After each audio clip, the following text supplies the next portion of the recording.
If you don't study your enemy, you can't fight the battle. You don't know who he is, what he believes in, where he is, what weapons he uses, or anything else. You're lost on the battlefield. You don't even know where the fighting is at. The battle we are engaged in is the ages-old battle between those who believe in God and those who do not. It is a spiritual battle for the soul of the human being. They believe in the Luciferian philosophy, not in Lucifer. They do not believe in God. They do not believe in the devil. They do not believe in Lucifer. These are all metaphors. They believe that man is God. Through the use of his intellect, he will conquer life, the universe, and be able to live forever and do anything. That's what they believe. They are secular humanists, and that is their religion. I can tell you from my study of the Illuminati, they do not and have not ever worshipped Lucifer. They worship the light. Lucifer, the metaphor, the fire, and it all is a metaphor for intelligence, the mind of man. That's why they're called the philosophers of fire. They believe in a pantheistic order of the universe, where everything is connected and everything is God. And since man is the only creature that can think and reason, the collective mind of man is the mind of God. Ergo, man is God. That's what they believe. That is the Luciferian philosophy. They do not believe in a devil. They do not believe in Satan. And they believe that Lucifer, or the metaphor for Lucifer, which is the development of the mind of man, is the real hero in all of this.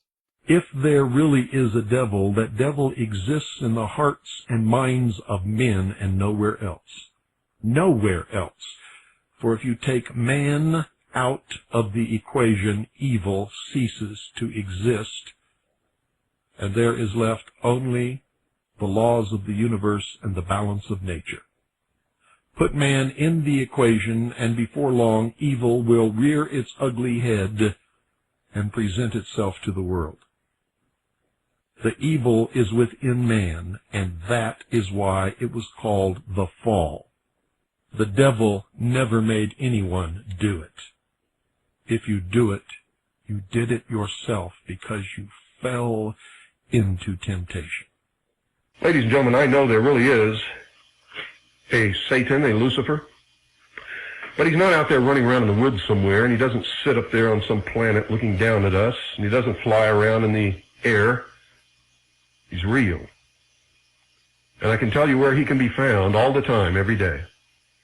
You see, you take human beings out of the picture, there is no Satan, there is no Lucifer, there is no evil. There's just the perfect machinations and workings of nature. The natural laws prevail. But you put one human being in the picture, and he will bring Satan with him. Put one woman in the picture, she will bring Satan with her. For Satan exists in the human heart and in nowhere else. That's where you will find him all the time, every time. If you want to get rid of Satan, you have to get rid of humanity. If you're a Christian, you know that the great deceiver, the great liar, the great manipulator is called Satan.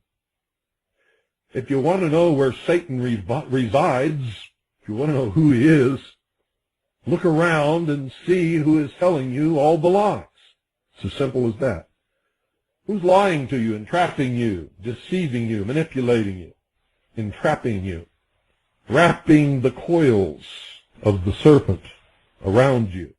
And man eventually came to recognize the sun as the representation of the power and the ability of the hidden God of the universe, the invisible God of the universe, the all-powerful creator of everything.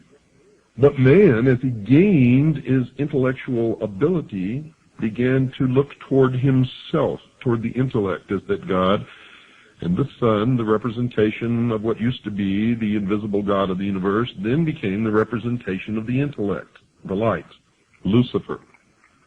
And man began to worship the Luciferian philosophy.